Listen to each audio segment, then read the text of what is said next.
In section 16-3, we are going to be preparing a balance sheet, just as we did for a proprietorship in chapter 7. We are going to be using all of our numbers from the balance sheet coming from the adjusted trial balance. So you can see here from cash down to dividends payable. So we have our assets and our liabilities. We will be using these numbers on our adjusted trial balance, starting with our 3-line heading, company name, the balance sheet, and then the date. Notice that the date is a specific date, whereas typically it says for year ended.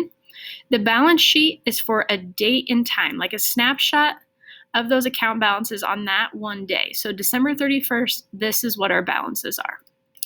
We have our assets section, so we're going to start out with current assets and list out from cash down to interest receivable. All of these assets are used within a year. So we take our accounts receivable less allowance for uncollectible accounts because we estimate that we're not going to receive that allowance for uncollectible accounts, so we want the most up-to-date number in our balance sheet. Got the remaining current assets and a total. Next, we have our plant assets. So these are the assets that we'll use for more than a year. So we have our plant assets heading. Then we have office equipment less the accumulated depreciation for office equipment, giving us our book value. The same for store. So the store equipment value less the depreciation for the store equipment, and total plant assets. So current assets plus plant assets gives us our total assets amount. Next, we're going to have our liabilities section. So just with current assets, we are also going to have current liabilities. Again, these are liabilities that are due within a short time, typically within a year. So think about accounts payable. Typically, we're only given about 90 days, so that's within a year.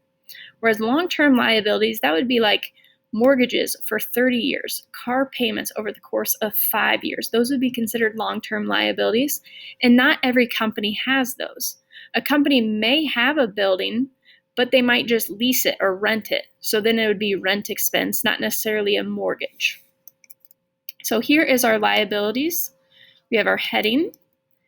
Then we break it down into current liabilities, so our account titles and the associated account balances from the adjusted trial balance. Notice we don't have any long-term liabilities, so we just have current liabilities heading, and then our total liabilities. Our last section is our stockholders' equity. Stockholders' equity, we need to use our capital stock amount plus the retained earnings, and that gives us our total stockholders' equity.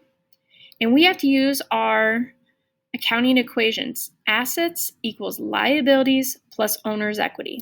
So we have our assets here equals the liabilities plus owner's equity, and it does.